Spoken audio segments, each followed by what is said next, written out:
Paul Nicholson vive de la ganadería en un caserío de Ispaster, en la costa vasca. Su compromiso con el mundo agrario le ha llevado a cargos de dirección en el sindicato N, hasta haber sido coordinador en Europa de Vía Campesina, organización que fue Premio Navarra a la Solidaridad y Cooperación al Desarrollo. Promueve la soberanía alimentaria, mantiene vivos los valores de la cultura rural, cuida la tierra, protege las variedades de plantas y semillas autóctonas y se opone al modelo de producción y mercado agroindustrial neoliberal. La crisis rural es universal, se da en todos los continentes. Es el modelo económico neoliberal de producción intensiva el que la ha acelerado.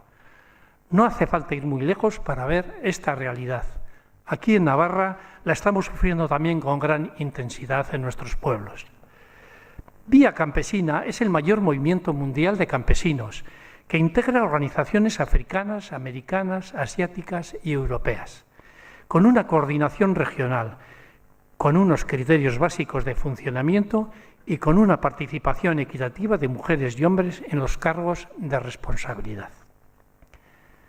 Aunque en esta sala seguro que la mayoría seremos urbanitas, en Navarra todos tenemos raíces en el medio rural.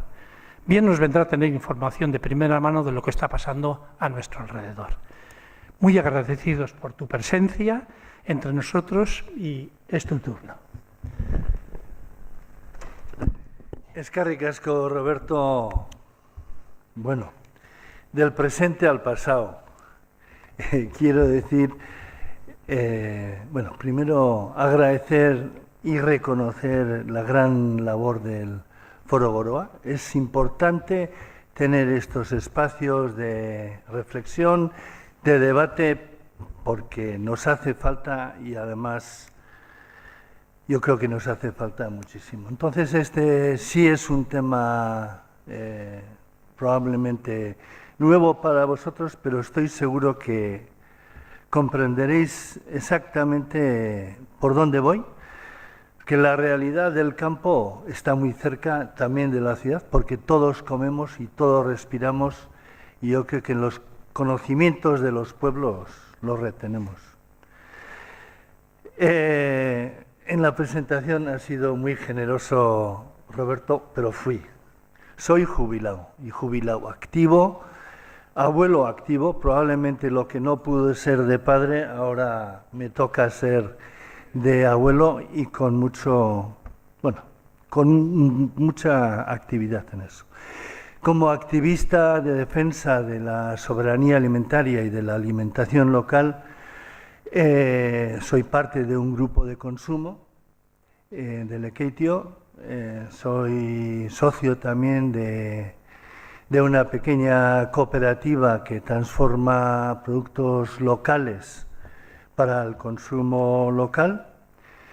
Es decir, que el punto de partida es que yo no soy imparcial, soy muy parcial y parto diciendo que es la agricultura pequeña, de pequeña escala, el agricultor pequeño, el campesino, quien alimenta el planeta. Y ese es un dato refrendado además por la FAO, que es como las Naciones Unidas de la Alimentación, y dicen que el 70% de los alimentos que se consumen en el planeta son producidos a nivel local y en producciones pequeñas. Es decir, el papel del campesinado es fundamental para la sociedad, no solamente porque somos el 30% de la población mundial campesina, sino también porque alimentamos el planeta. La agricultura industrial principalmente produce pienso animal, es decir, la soja industrial y el maíz industrial para la ganadería intensiva. Somos los agricultores pequeños, los campesinos y campesinas, quienes alimentamos el planeta. Y hay un defecto de mi hablar, y es que el 70% de los campesinos son campesinas del planeta. Entonces deberíamos siempre de hablar de campesinas en plural. Hay otra cuestión fundamental, y es que la agricultura de pequeña escala, la agroecológica, es la que enfría el planeta. Es la agricultura industrial quien calienta el planeta.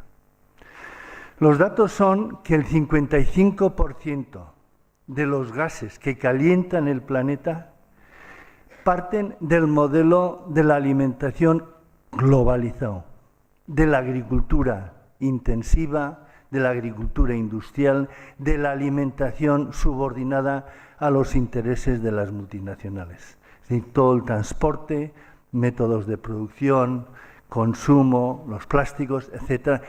Eso es el 55% de los gases que calientan el planeta.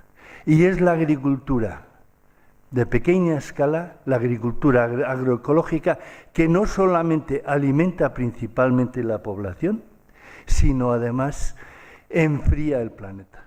Es decir, la función del campesinado, de nuestro agricultor pequeño y mediano, en un modelo agroecológico, es fundamental para la sociedad, para la tierra y también, yo creo, para la sobrevivencia de nuestra cultura rural, de nuestra cultura campesina.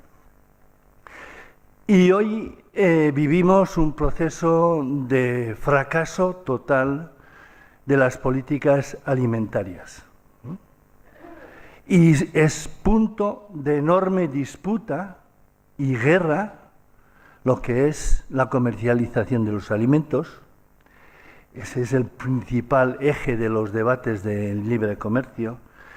La globalización de los alimentos, el control sobre la calidad, sobre los precios, sobre el medio ambiente. Esos son hoy lo que principalmente son la preocupación de las personas en el planeta. Igual en las grandes ciudades europeas no nos damos cuenta porque tenemos de todo, pero a nivel del planeta son ejes fundamentales y sin duda son los principales ejes de lucha, de contestación en los acuerdos de libre comercio. Hay otro eje en medio ambiente que yo creo que hay que retomar más, es el tema del cambio climático. Es como resultado de los modelos de producción la erosión de la tierra, el tema de las aguas, el tema de las semillas y biodiversidad. Entonces, hay otro, el eje también fundamental es la alimentación. 800 millones, según la FAO, pasan hambre todos los días. Y otros 1.500 millones de personas están malnutridas, es decir, lo que se come no es de la calidad. Y además es en un contexto donde hay alimentos de sobra. Estamos produciendo en el planeta hoy 150% de las necesidades alimenticias. Es decir, no hay necesidad de producir más. La solución al hambre no va a ser una solución técnica, no va a ser una solución de transgénicos o de otras tecnologías modernas. Ese no es el problema. El problema es más el control político, el quién lo produce, cómo se produce, etc. De las personas que pasan hambre, principalmente son mujeres otra vez y mujeres campesinas. Es decir, si hace 50 años el hambre era básicamente urbano, hoy es hambre rural. Y entonces tenemos que ver cuáles son las causas de esta gran crisis. Y las causas principales son, por un lado, el desarrollo de los tratados de libre comercio. En los tratados de libre comercio se negocia todo, claramente con un objetivo de comercializar todo. Entonces, los tratados de libre comercio determinan los precios, los flujos alimentarios, crean procesos de deslocalización de la producción. Y si en la industria su impacto es importante, en la agricultura muchísimo más. El ejemplo, vosotros lo tenéis, el ejemplo del espárrago, cómo el espárrago se ha trasladado de ser una producción principal en la Ribera Navarra a ser una producción, no digo casi residual, pero muy debilitada. Entonces, los costos de producción en la agricultura es de un impacto básico, yendo al costo cero laboral, ¿no? Yendo a situaciones de máxima esclavitud. Y hoy, por ejemplo, aún en Europa, una de las noticias que ha salido en la prensa hoy es que en Almería, por ejemplo, los precios medios son de 5 euros la hora. Es decir, los ritmos de competitividad llevan a una deslocalización extremadamente rápido que fragilizan la economía local y rural. A través de los acuerdos de libre comercio se imponen mecanismos a través de la cual el precio siempre está por debajo de los costos de producción en origen al campesino. El precio final que consumidoras y consumidores pagamos nada tiene que ver con el precio en origen, que puede ser de una diferencia de 500% muy a menudo. Es decir, el control por parte de las multinacionales de toda la cadena alimentaria significa en precios eso precisamente. Al final es mercantilizar los alimentos, hacer de los alimentos una mercancía y no un derecho básico humano. Y finalmente, a través de los acuerdos de libre comercio que son de obligado cumplimiento, se privatiza todos los bienes comunes y se va hacia una economía homogeneizada bajo control de las transnacionales. Los gobiernos pierden su capacidad de decidir los flujos alimentarios. Y eso es importante porque significa que en casos de falta de alimentos no hay capacidad, instrumentos políticos para regular las importaciones y exportaciones de los alimentos. Segundo eje importante es la privatización y concentración de todos los bienes comunes. Y otra vez, vosotros también conoceréis o tendréis referencias de los pueblos donde la tierra, si antes, hace 50 años, estaba en manos de una aristocracia, aquí también se está yendo a una concentración de la tierra en poquísimas manos. Hoy la concentración de la tierra está en menos manos que antes del comienzo de la Guerra Civil Española. Si eso fue un motivo, uno de los motivos de la Guerra Civil Española, la reforma agraria, fijaros, ahora hay un proceso de concentración aún mayor.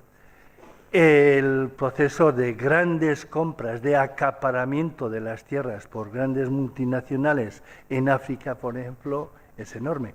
Significa el desplazamiento y la expulsión de millones de familias campesinas de sus propias tierras.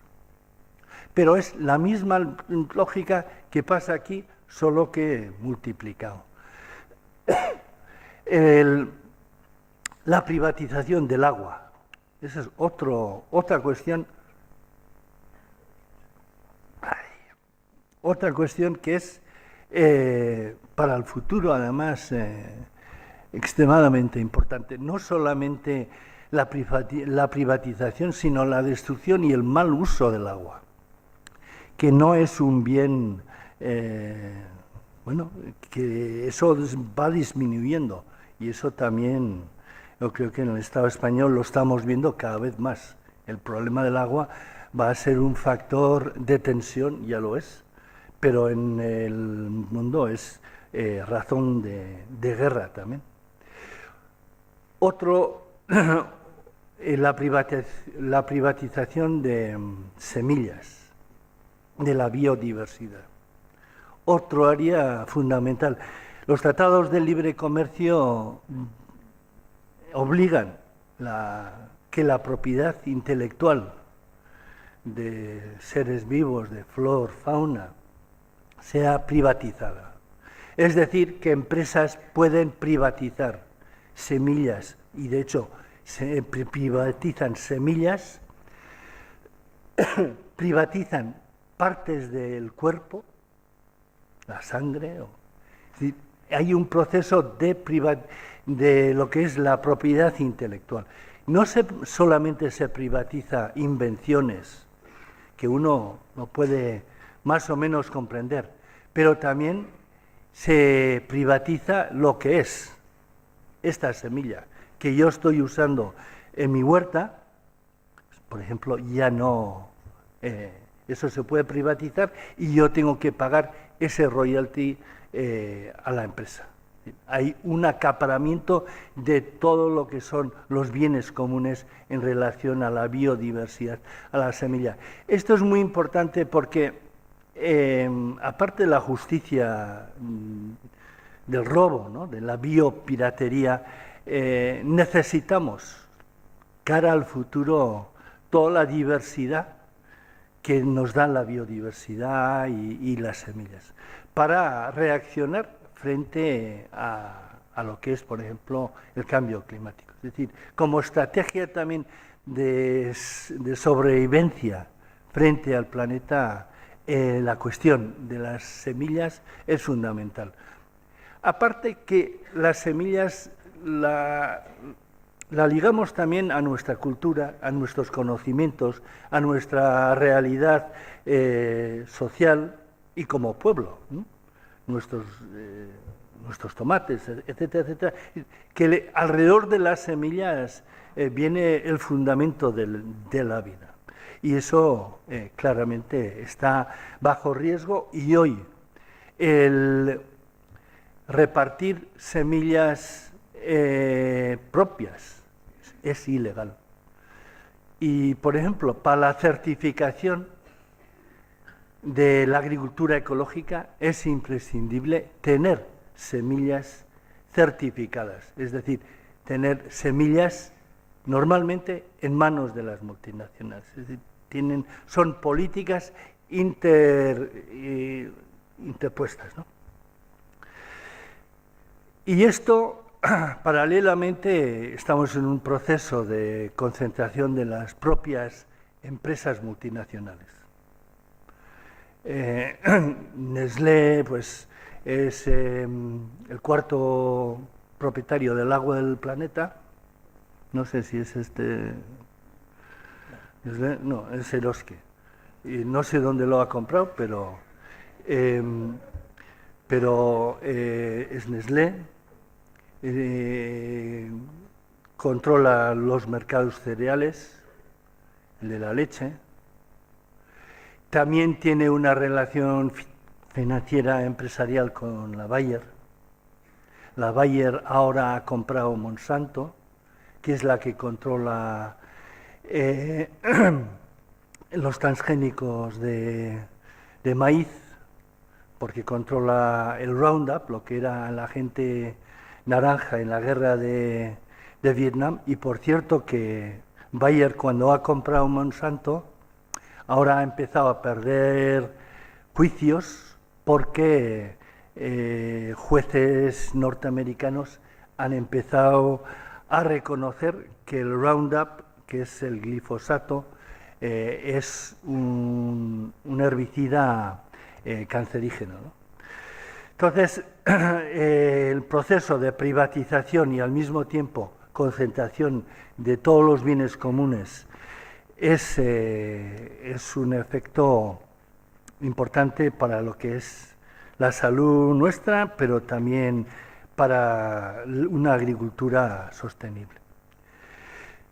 Tercer causa es la imposición de modelos de producción y de modelos de consumo. A través de los tratados de libre comercio se imponen modelos de consumo donde perdemos nuestra autonomía de poder controlar lo que comemos, los precios que pagamos, las calidades. Impone un modelo de las grandes superficies y al mismo tiempo en la agricultura paralelamente. Impone un modelo de producción agroquímico intensivo, productivista, exportador, desligado de las necesidades de las poblaciones cercanas, mirando al mercado internacional. Y en este sentido, yo creo que tenemos que tener las cosas claras en decir que el agricultor aquí es el víctima también. Aun por tener tractor grande y estar echando venenos a la tierra, somos los víctimas, porque son modelos de producción que están impuestos, que las políticas agrarias, las políticas de subvenciones van a potenciar ese modelo productivista, no van a potenciar un modelo agroecológico, al revés, potencian el modelo intensivo. La formación, básicamente no hay formación profesional para una agricultura sostenible. Todo va a dirigir, producir más, usando más fitosanitarios, por ejemplo. Es una anécdota, pero yo creo que refleja bien. Ahora estamos obligados, todos los agricultores, a hacer cursos de formación para el uso de fitosanitarios. No se nos enseña a no usarlos, se nos enseña a usarlos. Ellos dicen bien, pero el matiz es claro, ¿no? No es para una agricultura donde no hay fitosanitarios, sino es una agricultura para los fitosanitarios. Bueno, entonces la crisis en el mundo rural es dramática, la migración es otra consecuencia directa de esta crisis, es una expulsión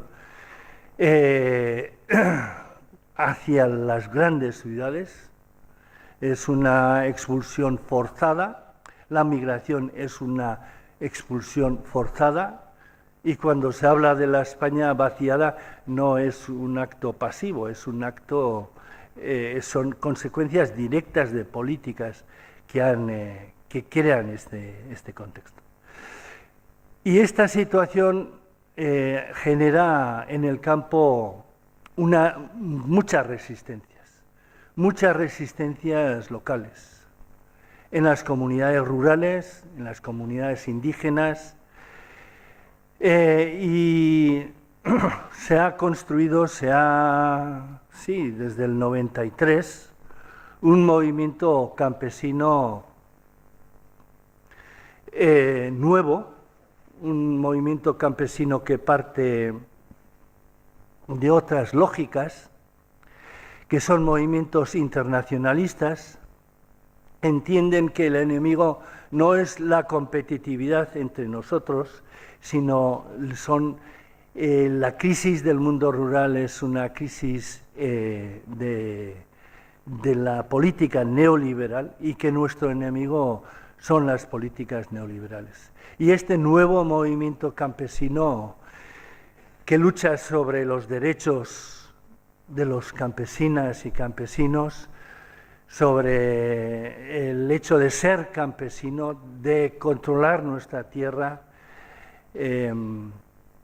Hoy es un movimiento que aglutina a 250 millones de personas, que tiene una interlocución internacional en las Naciones Unidas y en la FAO, que es claramente un movimiento antineoliberal, no es claramente antineoliberal, tanto las organizaciones de Europa como de América, de Asia o de África, que aglutinan las principales organizaciones que generan esperanza y lucha en el mundo, el Movimiento Sin Tierra en Brasil, o el Movimiento Presupuesto Cero en la India, son movimientos de enorme capacidad de movilización, con enorme capacidad de generar propuestas y de lucha. Es una articulación de abajo a arriba, pero que tiene una coordinación internacional, donde en todas las estructuras hay una paridad mujeres y hombres. Ahora, por ejemplo, nuestra coordinadora es la compañera Elizabeth, que es de Zimbabue, y que nos coordinamos de abajo arriba. Es muy complicado, porque somos muchos y somos de muchas culturas, de muchas religiones, pero donde construimos un funcionamiento horizontal, no jerárquico. En nuestros 25 años de vida no hemos tenido unas votaciones, se trabaja a través del consenso y eso requiere pues un trabajo pedagógico y de mucha paciencia. Y hoy las prioridades que tenemos como movimiento, primero es la formación. Formar mujeres y hombres, no solamente en una tecnología sostenible, de producción sostenible, de agroecología, que sí es fundamental, pero claramente facilitar la construcción de sociedades, de comunidades que luchan contra el modelo neoliberal. Y entendemos que la formación tiene que ser nuestra, tiene que ser campesina, tiene que partir del movimiento campesino. No puede ser una formación que parta de la educación convencional.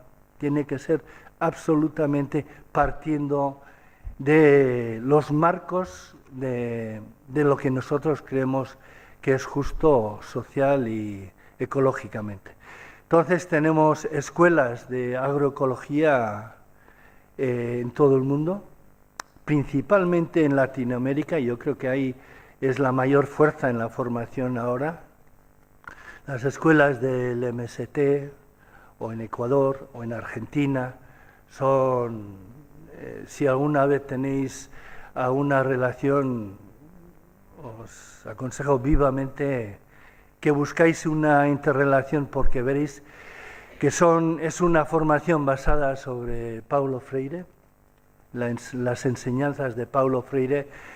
Entonces, cuando yo primero lo conocí, se me cayeron, lloré porque de emoción, porque eso era una formación para nuestros jóvenes, sería enorme, de un valor enorme. En la India también, las escuelas en la India, usando la pedagogía campesino a campesino, es decir, reduciendo quizás la fórmula más bien universitaria de profesor-alumno, el buscar la relación campesina-campesina, el intercambio de experiencias, de conocimientos, y después hay también universidades formales campesinas. En Brasil hay una, en Venezuela hay otra, se está construyendo otra en Argentina, con pues de 5 años, 4 años, es decir, una cosa equiparable con los títulos más convencionales de la solidaridad aquí. Y Vía Campesina, yo creo que en condiciones muy difíciles, también tiene como prioridad toda la cuestión de género, toda la cuestión de la lucha por la igualdad y feminizar lo que es la organización. Es una tentación siempre en los movimientos el jerarquizar las decisiones, el hacerlas tomar de arriba abajo. Entonces es muy presente eso, y claramente ahí las mujeres influyen enormemente para mantener una visión horizontal y muy diferente a la que históricamente ha sido tradicional en las organizaciones verticales, jerárquicas, masculinas, masculinizadas, etc. ¿Y qué ha generado toda esta lucha? Yo creo que es como una propuesta que lanza el campesinado a la sociedad, y es la soberanía, el concepto de la soberanía alimentaria de los pueblos. Es decir, el derecho de los pueblos a definir las políticas agrarias y alimentarias que defiendan un derecho a la alimentación, un derecho básico. Bueno, es un principio que empezamos a construir a finales del siglo XX, en el año 97, y que hoy se ha convertido como la idea, el principio principal que no solamente aglutina a organizaciones campesinas, sino aglutina también a movimientos ciudadanos. Es decir, la capacidad de también tomar los alimentos y todo lo que hay alrededor de los alimentos como un derecho básico de la sociedad.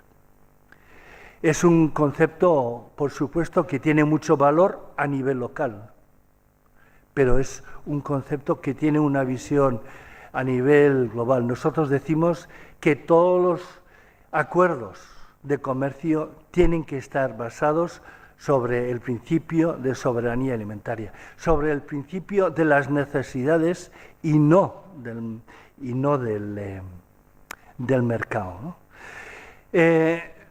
Soberanía alimentaria se convierte también en nuestro marco como un derecho colectivo, un derecho individual, de poder decir qué comemos, quién lo produce, cómo se produce. Y ahí va, por ejemplo, el gran tema de la calidad alimentaria. Hoy en día, ¿cómo controlamos lo que comemos? ¿Quién lo produce?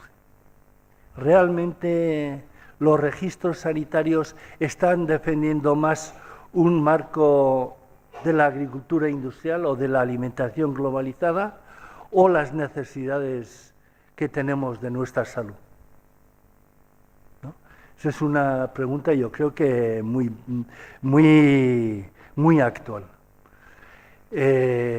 Los índices de malnutrición en el mundo y de las causas de muchas enfermedades graves, pues claramente están en la calidad de los alimentos. Alrededor de soberanía alimentaria, el eje de las alianzas ha sido muy importante. Que, por ejemplo, la lucha contra los transgénicos. Los transgénicos ha capacitado una alianza entre el mundo rural y las ciudades. Hemos conseguido que movimientos ecologistas, de consumo, agricultura, podamos converger en un debate común y recomponer muchos conflictos falsos que puede haber o distancias entre el mundo rural y el mundo urbano. soberanía alimentaria es un principio también para la defensa de la economía local, para la democratización de los alimentos. Yo en mi comarca, por ejemplo, tengo un ejemplo muy pequeño, es muy modesto, seguro que aquí los tenéis también, pero por ejemplo en mi comarca se está visibilizando que importante para los grupos de consumo, para los baserritarras, para la pequeña industria, para la economía local, que haya nudos de soberanía, que el concepto de soberanía alimentaria tenga una relación entre sí, ¿no? Entonces, el grupo de consumo, con los productores, con las pequeñas industrias agroalimentarias, el ir creando espacios alternativos al gran mercado, a las grandes superficies, el buscar otro tipo de relación en base a las necesidades, que los consumidores ciudadanas puedan defender lo que puede ser la tierra local, la integración de jóvenes en la agricultura, defender lo que puede ser el medio ambiente junto con un mismo discurso. Y para nosotros soberanía alimentaria ha sido un eje que ha creado mucha esperanza y mucha ilusión, porque nos da esa perspectiva. Yo no sé cómo vamos de tiempo. ¿Sí? Y no sé, retos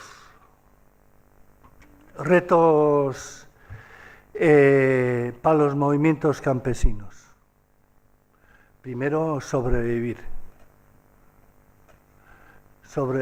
Sobrevivir como productores,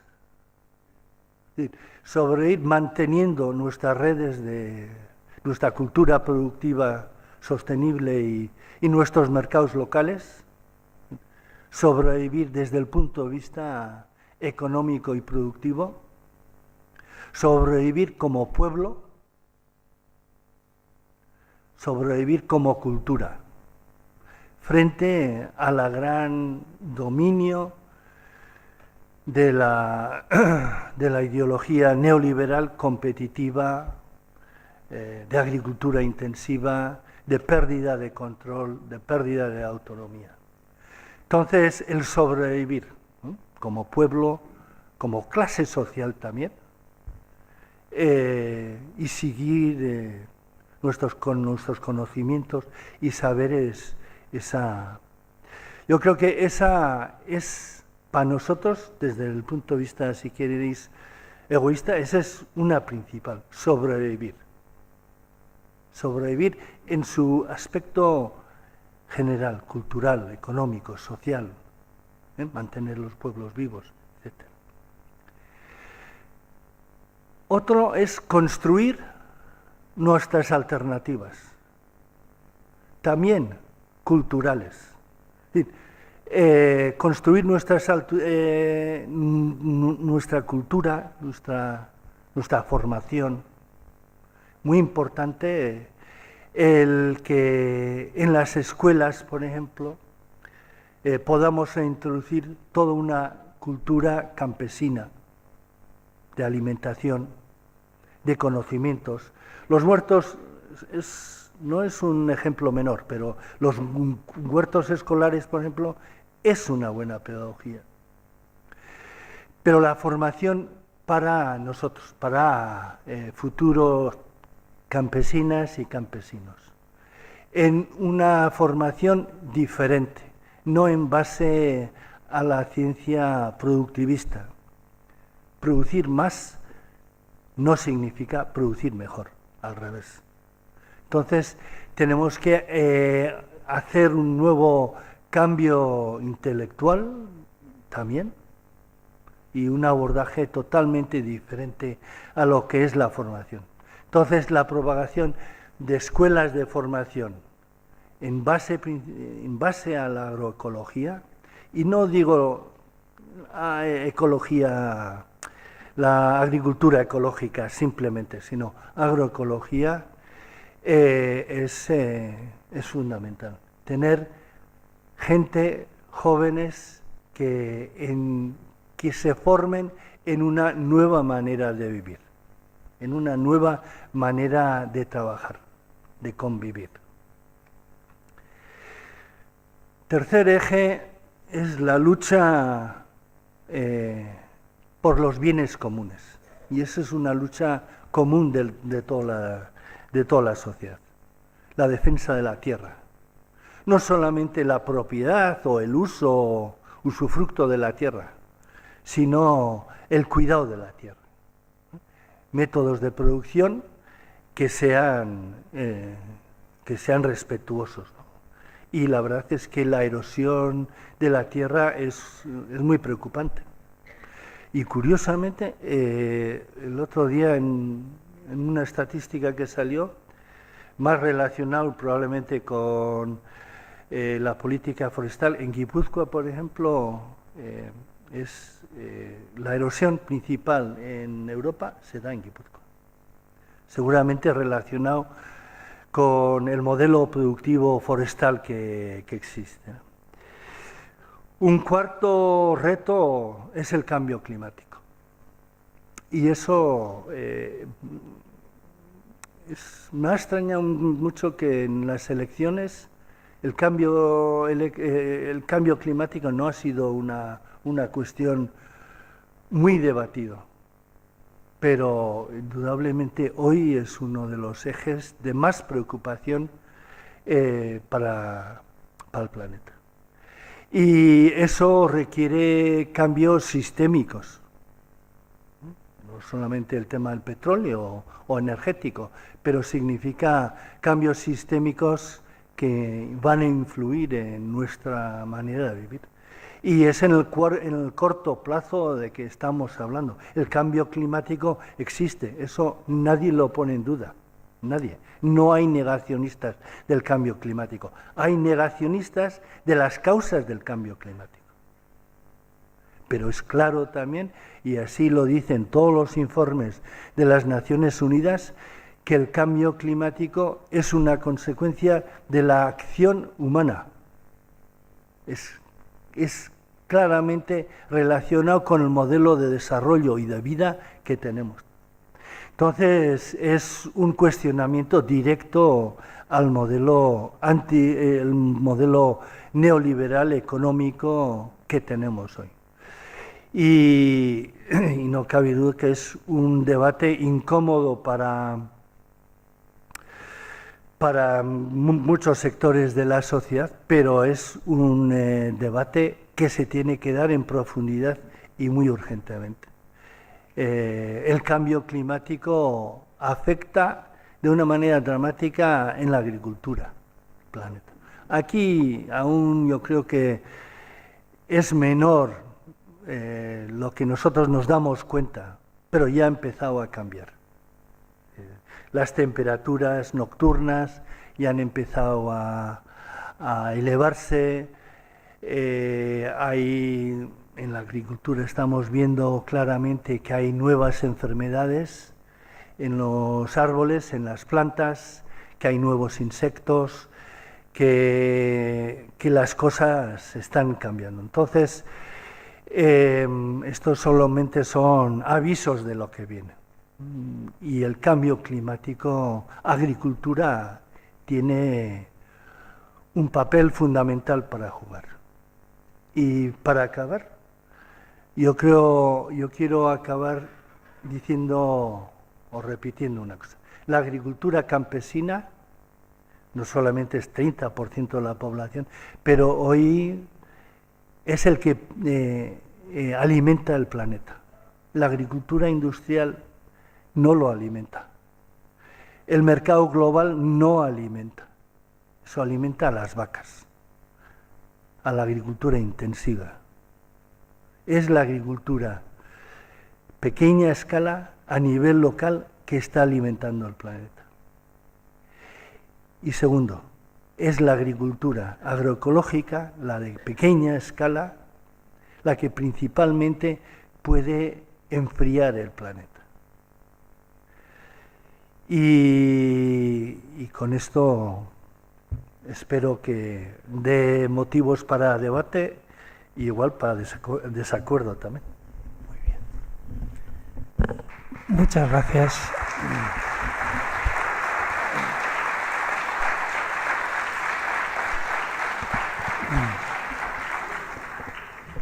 Bueno, después de esta explicación experiencial un poco de alguien que ha vivido y vive esta realidad, pues tenemos un rato amplio de debate, ¿no? Yo creo que hay temas y que pueden ser interesantes. Bueno, como siempre, el que esté interesado en preguntar, pues levanta la mano y le llevamos el micrófono. A ver quién se anima.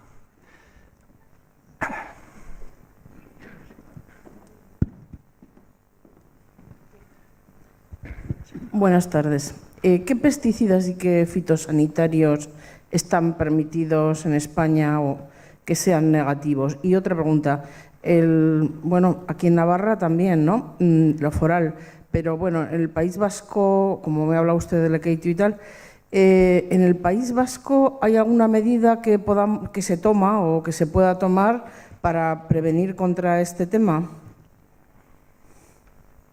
Es que antes usted ha mencionado un producto que era cancerígeno, bueno, una palabra técnica que sí, que no lo conozco, y entonces quería saber si están permitidos, pues bueno, como para los alimentos que llevan aditivos, el 302, el 200 tal, unos son muy perniciosos y otros son más un poquito mejores, vamos, dentro de lo que son. Bueno, y luego una anecdotilla a comentar, que yo tengo una tierra en un sitio y siempre que me va allí un operario me dice que quiero echar herbicida y le digo que de ninguna manera, que mi tierra estará con zarzas o con lo que esté, pero que la quiero limpia por si algún día le pongo yo allí algo que quiera acabar un poco o mande a alguien a hacerlo. Pero que eso que ha dicho que les forman, sí, a los de la zona les forman en esa línea. De nada, hoy lo primero esto lo quitamos rápido con herbicida, o no sé qué me comentaron hace poco, unos troncos cortos, los árboles que te han crecido ahí, que tal, y luego les echo un producto. Digo, no, a mí no me eches nada, lo descepas, y esa es la técnica que tienen, claro. Bueno, pues no sé si me he extendido mucho, perdone. No, un producto que está en litigio ahora es glifosato. Glifosato es un herbicida sistémico y es un herbicida que se usa con las semillas transgénicas, maíz y soja, y se hace se echa el herbicida y quema todo menos la soja o el maíz. Si son praus, una herbicida total.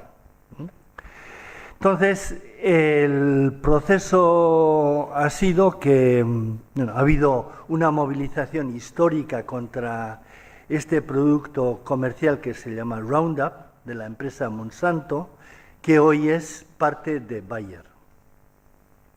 Y ha habido una movilización histórica, aquí también ha habido movilizaciones. Además, glifosato se usa aún en el Estado español para limpiar los bordes. Ahora, por ejemplo, si vais al campo, en algunas carreteras en los bordes está amarillo, ¿no?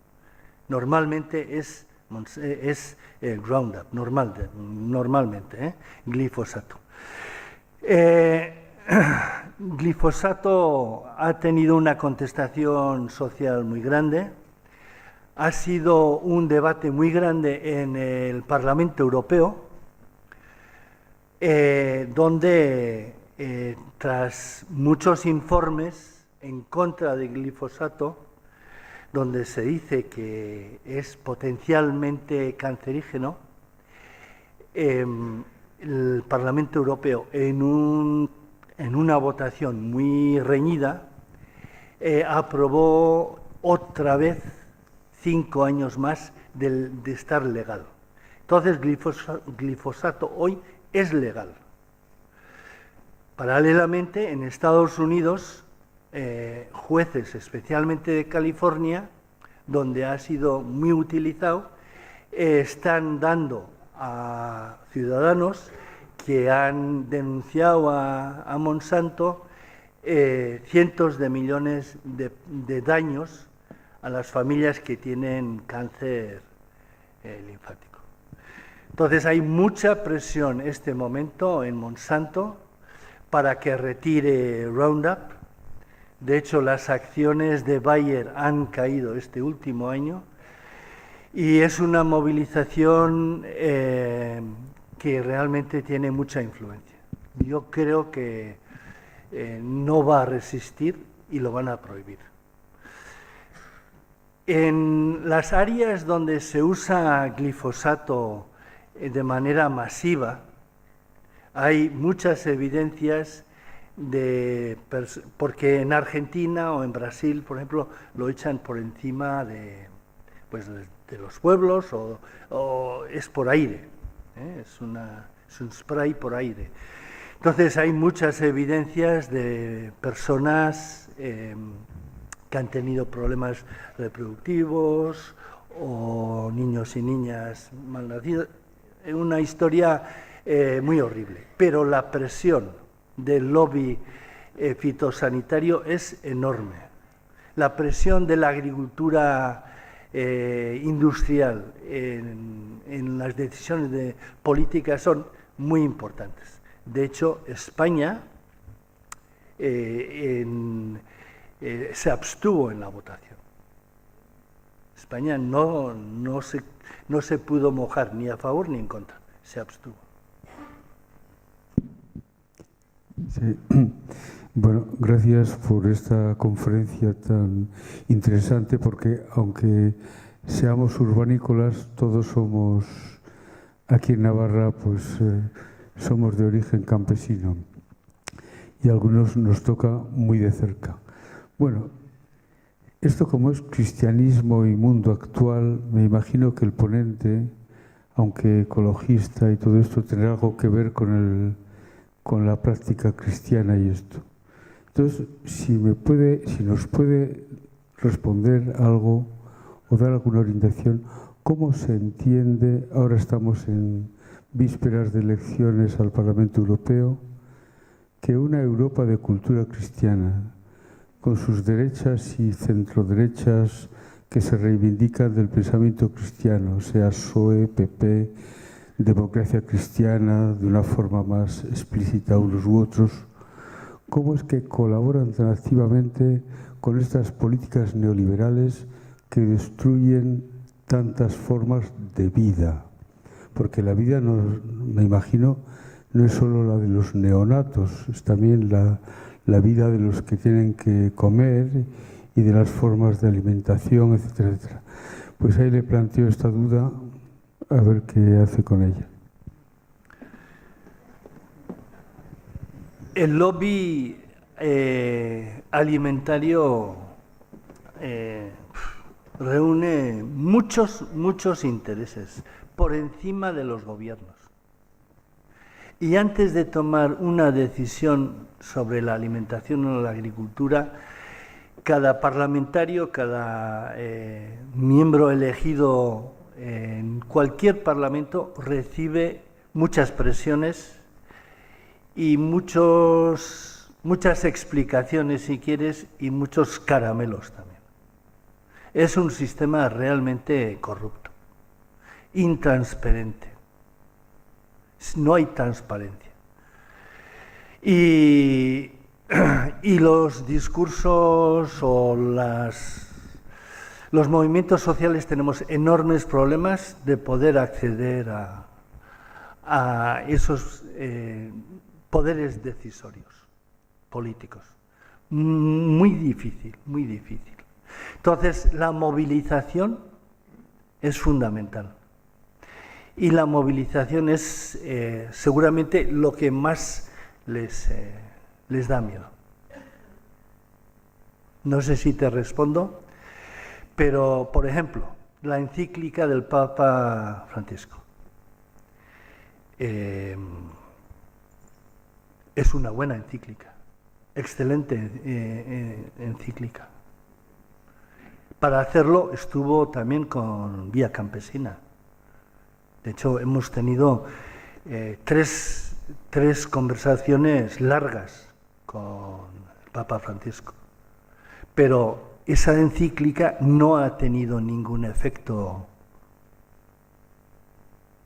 de debate, desgraciadamente. Pero es una excelente encíclica.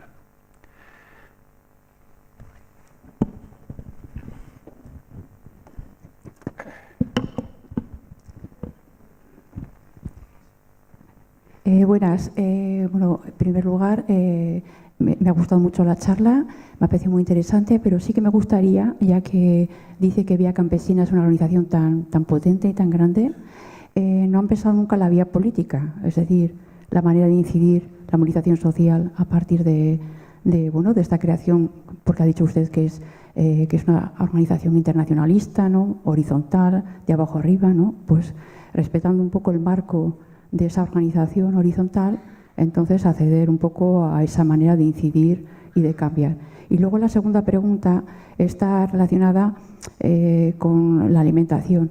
¿No sería, es posible realmente que todo el planeta vivir con esta agricultura ecológica? ¿Sería posible la vida?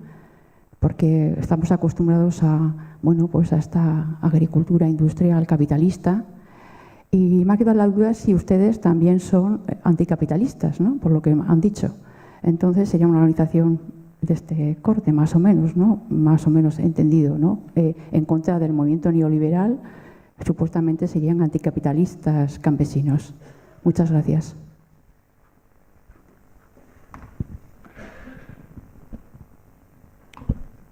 El movimiento Vía Campesina es muy dispar.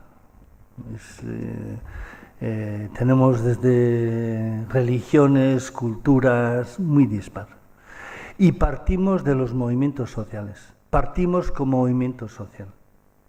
Y nosotros, como Vía Campesina, no participamos a nivel de partido político. La diferencia entre movimiento social y partido político es para nosotros muy claro. Son dos espacios de lucha política diferentes. No quiere decir que no haya compañeras o compañeros que entran en los partidos políticos y entran en esa pugna también. Pero como movimiento somos autónomos y no adscritos a ninguna ideología. Somos anticapitalistas. Estamos en contra del modelo de capitalismo y luchamos para construir otra sociedad, otra vida, ¿no? Y eso, pero también como campesinos y campesinas nosotros tenemos que vivir el día a día y nosotros tenemos que comprar y vender en el mercado. Esa es nuestra realidad. Pero no quiere decir que estamos en absoluto a favor del modelo capitalista, en todas las órdenes, en su estructura. Por ejemplo, nosotros decimos que con el Banco Mundial no tomamos ni una taza de café. No hay ninguna negociación. Con la Organización Mundial del Comercio, que es el principal instrumento de los acuerdos de libre comercio, no tenemos ninguna negociación. Con las Naciones Unidas sí, y participamos institucionalmente porque es el marco democrático que hay hoy en día. Y un argumento que especialmente que viene de las empresas multinacionales, dicen, sí, pero la agricultura ecológica no puede alimentar el planeta. sí puede alimentar el planeta. Y hay demostraciones científicas que así lo hacen, que hacen el análisis con los recursos que hay,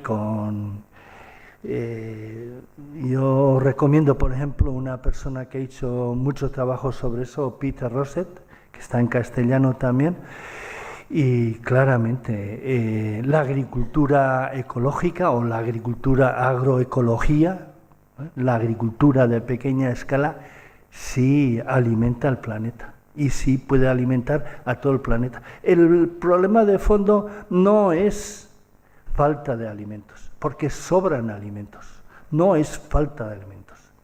El problema de fondo es una justicia social, tanto para la producción como para el consumo, ¿no?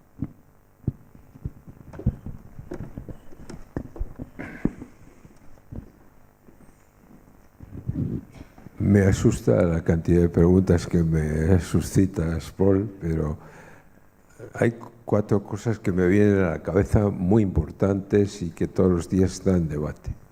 La primera es cómo ves la gestión del agua que se está haciendo entre nosotros. Por ejemplo, esta extensión a través de las grandes obras hidráulicas de un canal que produce nuevos regadíos que van fundamentalmente a producir para la agroindustria. Primera cuestión. Segunda, que me parece muy importante. Siempre hemos dicho desde la ciudad, cuando yo era niño se decía que el problema de la explotación agraria era que los campesinos entre sí eran poco solidarios y no se agrupaban para comercializar y evitar intermediarios, y que esa era una de las causas. Han cambiado mucho las condiciones económicas del mundo, ¿verdad? Pero ahora yo creo que el desafío sería nuevo, una alianza de consumidores y productores en calidad y argumentos de agroecología. La tercera cosa, a ver si te parece a ti, porque en algún momento me has dejado con dudas, de si la inspección sanitaria de los alimentos, has dicho que a veces mira más la legislación a la agroindustria que al bienestar de la población, a ver si es buena, si es suficiente en nuestro país. Y finalmente un tema que se suele suscitar, ya comprendo que son 4 temas muy gruesos, ¿no?, entre nosotros. Si habrá que volver al campo, es decir, yo lo creo muy difícil, primero porque la gente lo ha abandonado, y si lo ha abandonado es porque la ciudad tiene una atracción muy fuerte. Pero claro, para vivir en el campo tiene que haber condiciones para que la gente tenga buenos servicios y motivaciones, ayudar a sus motivaciones para vivir ahí. Difícilmente población inmigrante, creo yo, que podría volver a ese medio que desconoce y para el que haría falta, entre otras cosas, además de servicios, formación. 4 cosas, pues, que son demasiada pregunta, pero son temas que todos los días están en debate en nuestras reuniones de amigos, por decirlo así. Gracias. Gracias, Javier. Voy a ir por los 4, son temas gordos y a ver si me puedo ceñir al tiempo. Gestión del agua. El agua es un bien común. Es imprescindible para la sociedad. No se puede mercantilizar. Y el uso tiene que ser racional. No me voy a meter en fregados de Navarra, pero es claro, el agua es un bien común y no se debe mercantilizar y el uso tiene que ser sostenible.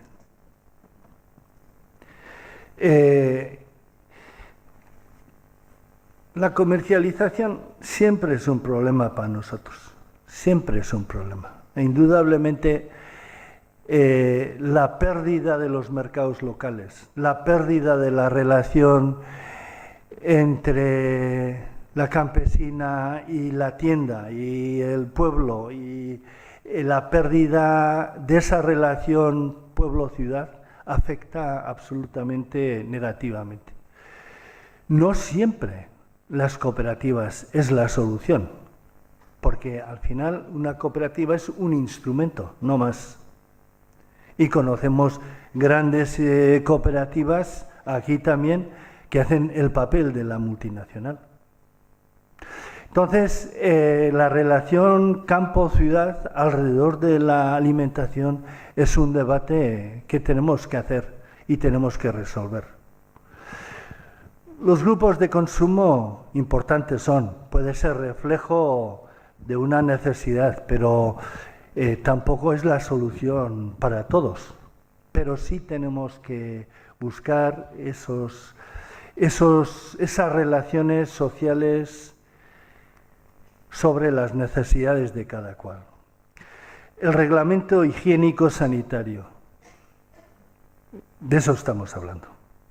Los reglamentos higiénicos sanitarios están hechos con unas normativas para la alimentación industrial, que destruyen la cultura de la alimentación artesanal y casera.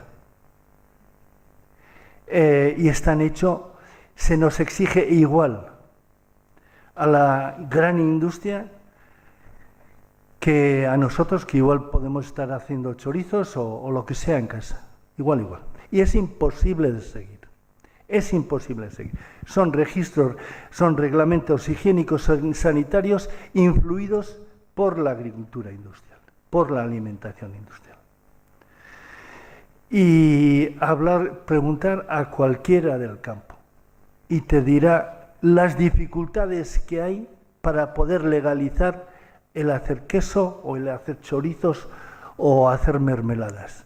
Es igual, es extremadamente difícil y costoso. Y además, yo creo que no van al fondo del problema. Es decir, las exigencias tampoco responden a una realidad científica, probablemente. En relación a lo que se exige a los productos en cuanto a sanidad, salud humana, eso es otra cuestión.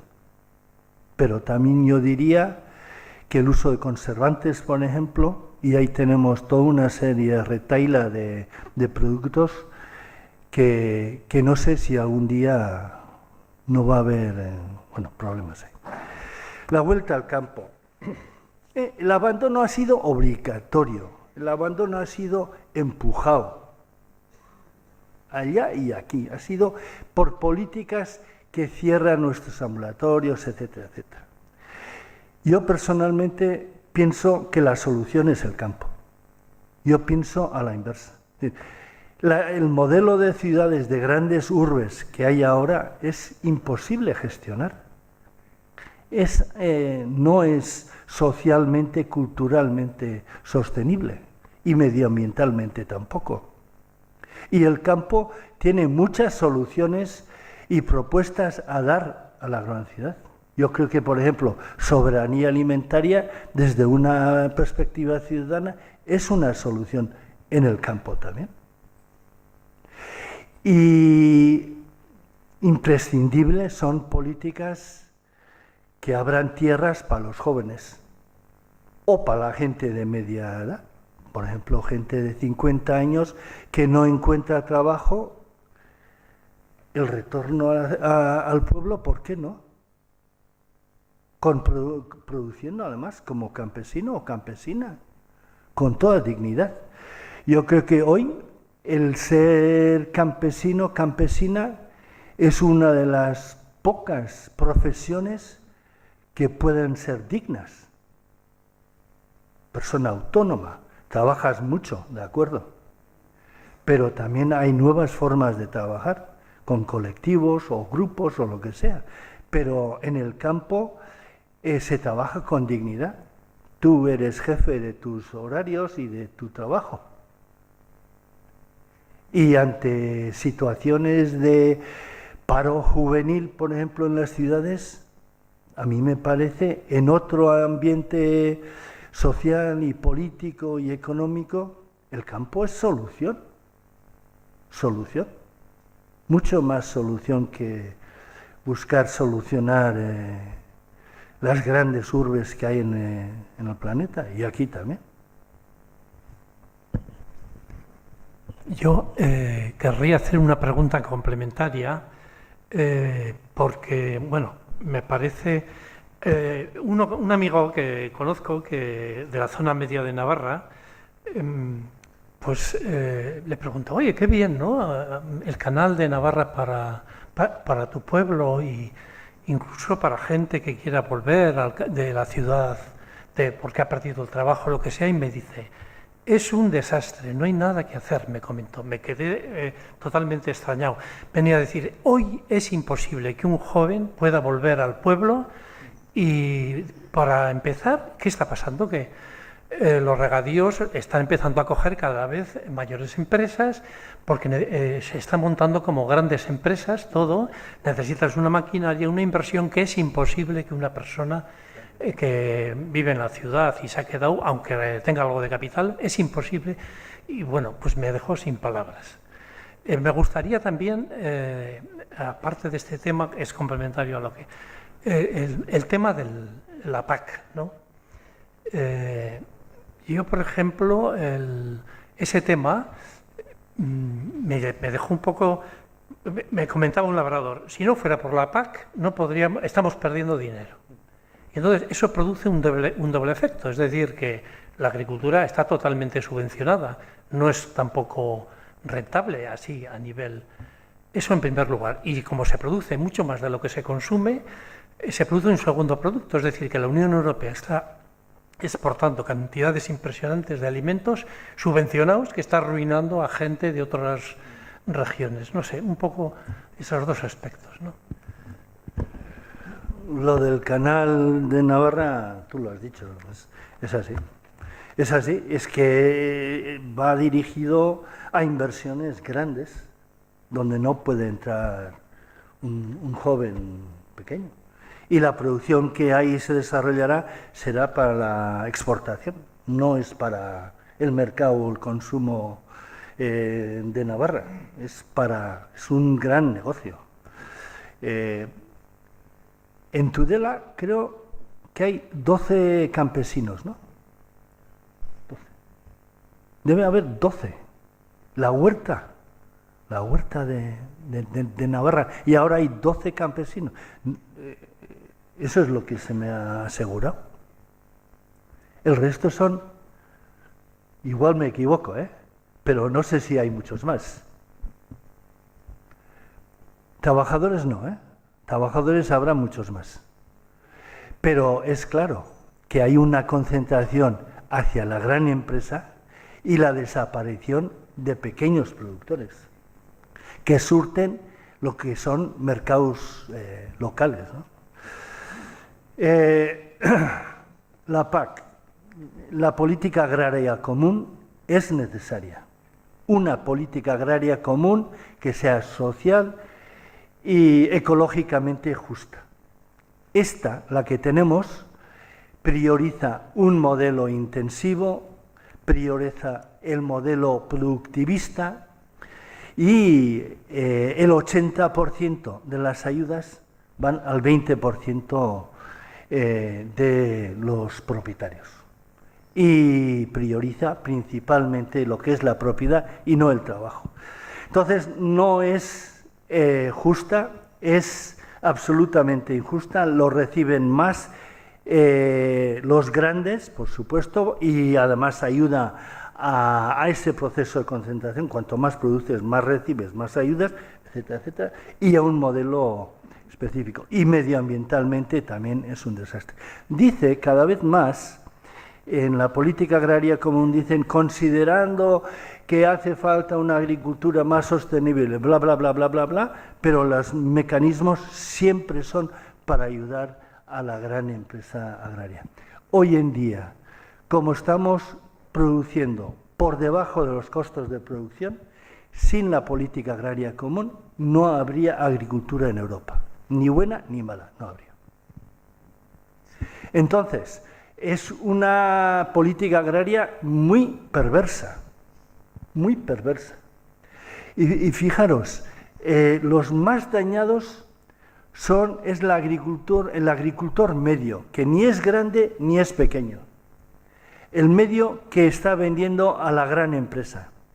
El pequeño que puede vender en el pueblo, que tiene sus redes alternativas, sobrevive más fácilmente. Y lo que estamos viendo es la acaparación de grandes empresas gestionando las tierras mismas y las producciones. Ahora, hoy en día, agricultores mayores de 60, 70 años, como no tienen hijos que puedan reemplazar, pues dan la gestión a una empresa y comparten los beneficios, etc. Es decir, es una pérdida clara de... Y en la Navarra media especialmente.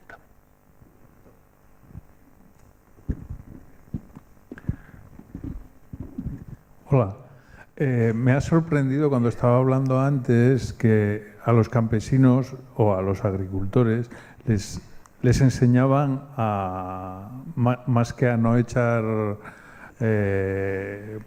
herbicidas o insecticidas, les enseñaban a echar. Y es que me ha sorprendido porque yo antes iba al campo y me recuerdo que con una sulfateadura, por ejemplo, a la viña, pues o 2 si quieres o 3, y ahora tengo un hermano que va al campo y está todos los días, que es que me quedo alucinado de las que en una semana igual va 2 veces, ¿no? Y digo, pero bueno, es que es impresionante. Y luego pues tú sales de aquí y vas hasta Moncayo y tú vas por la carretera y no ves una sola flor en medio de los campos, está todo sulfateado. Entonces eso no lo estamos tragando, ¿no? O sea, que es impresionante a lo que hemos llegado. Y luego, sobre lo del agua, yo me doy de cuenta de que dentro de nuestros hijos o nuestros nietos serán forasteros en su tierra. O sea, lo que dices, ahora han hecho el canal, arruinan a los medios, a los medianos agricultores, les ponen todo al morro, lo llenan de impuestos, de préstamos y de historias, y dentro de 40 años, pues, o de 30, vendrá una multinacional de Holanda o sueca o americana y todas las tierras serán de ellos. Y nosotros no tendremos derecho ni tan siquiera a circular por los caminos, porque todo será privatizado. Entonces, nosotros seremos forasteros en nuestra tierra, como los palestinos en Israel. O sea, es que es alucinante cómo nos estamos dejando engañar, pues eso, porque nos hemos convertido en la ciudad, nos hemos convertido en unos falsos. Todos que venimos a la ciudad es que hemos huido del campo por eso, porque somos unos falsos, que no nos gusta trabajar. ¿Me entiendes? Que hay que dar el callo allí.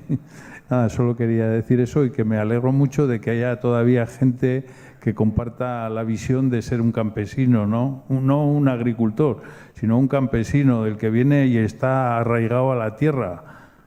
Me parece fabuloso. Un saludo.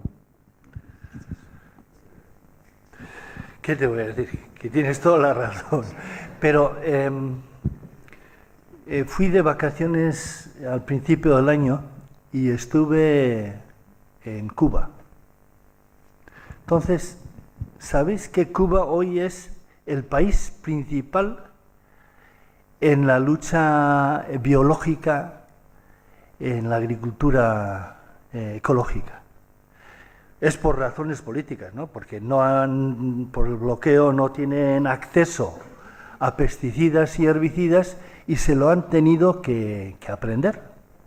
Se lo han tenido que hacer todo de nuevo. Entonces, hoy es el número 1 en el planeta para la lucha biológica. Y el nivel de formación de los campesinos y las campesinas allí es increíble. No hay herbicidas, no hay pesticidas. Aquí, pues, como los podemos comprar, se compran y se usan. Pero quiero decir que es posible no usarlos, pero bueno.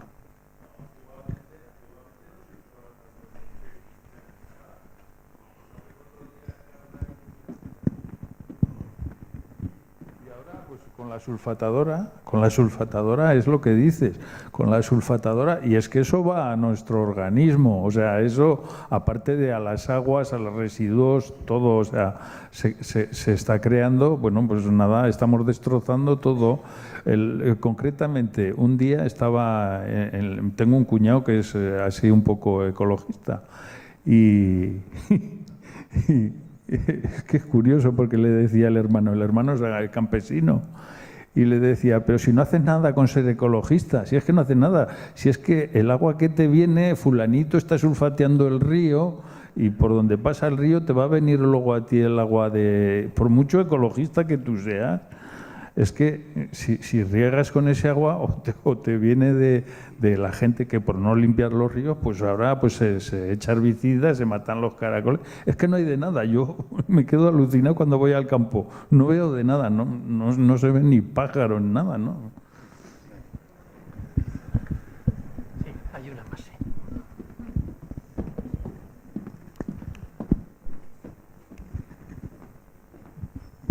Buenas noches. Quería preguntarte, hace pocos días aquí en prensa veíamos un poco la noticia de que Bayer, efectivamente, bueno, le habían ganado a Bayer unos americanos, ¿no?, con el tema este, pero Bayer, al final la noticia decía que Bayer, por supuesto, iba a recurrir y que no se podría demostrar nunca que esos pesticidas causaban esos problemas de salud.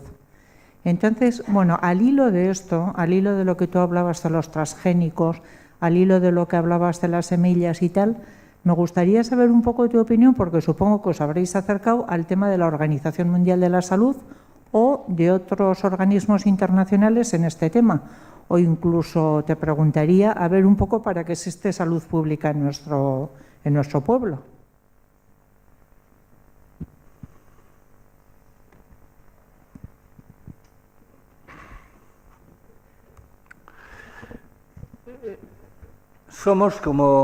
Se nos toma como conejillos de indias, yo creo. ¿Os acordáis de la TDT, de la herbicida TDT? Entonces era la solución a todo. Y hoy está súper prohibido y se vende a África. Y esto pasará también con el glifosato, seguro.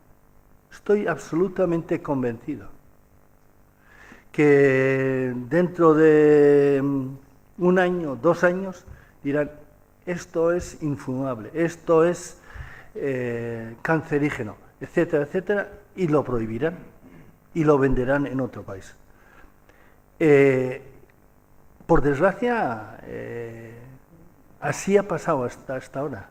Hay un montón de herbicidas e insecticidas que son prohibidos y se dejan de usar aquí y se usan en otro lugar.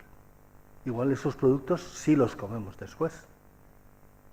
Entonces, mira, las agencias, ¿cómo es eso de las puertas giratorias?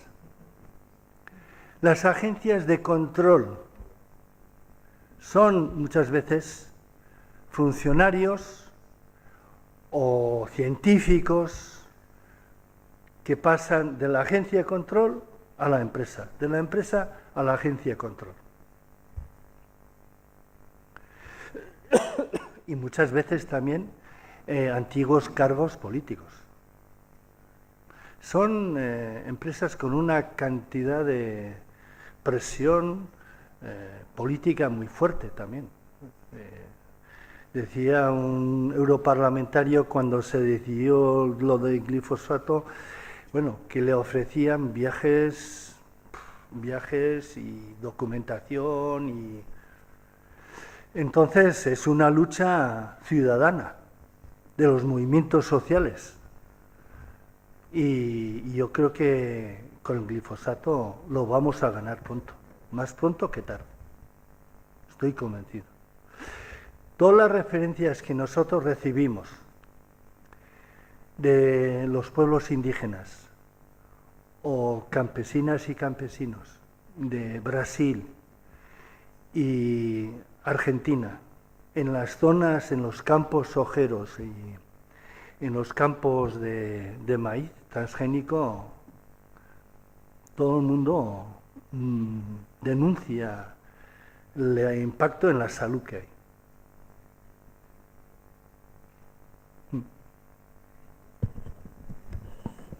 Bueno, sí. Sí, buenas tardes. Quería preguntar cuál sería la postura, la posición, me imagino que se ha debatido, de Vía Campesina y el tema del decrecimiento. Es decir, estamos convencidos de que tenemos un planeta limitado, entonces el crecimiento no puede ser limitado, y en este terreno tú nos has comentado que la agricultura, la agroecológica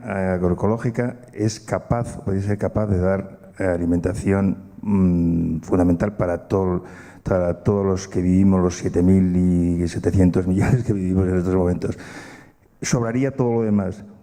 ¿Qué postura, si se ha debatido, de cara, porque este es un sector, lógicamente hay otros muchos más, igual mucho más peligrosos, pero vamos, también el sector este influye a la hora de que tengamos un planeta limitado, y tú has comentado antes igualmente la aportación, digamos, de cara al cambio climático que supone sobre todo la agricultura industrial, la agricultura masiva.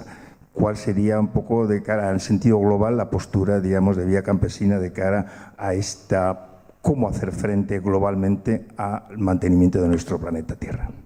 Estamos hablando del mismo lenguaje. Lo que sí es verdad es que la palabra decrecimiento, claro, tiene un significado diferente aquí que lo que puede tener en África, por ejemplo. ¿Sí?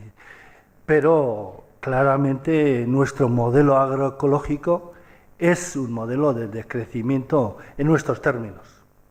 O en India ha surgido un movimiento de presupuesto cero.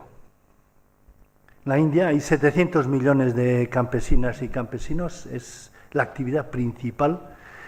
Y con la imposición del modelo de agricultura verde, la revolución verde, con gastos de insumos, etcétera, semillas híbridas, etcétera, que ha fracasado y no resuelve los problemas de sostenibilidad de la sociedad. Entonces, ha surgido un movimiento cerca de Karnataka, que ya reúne millones de personas, que se llama presupuesto cero.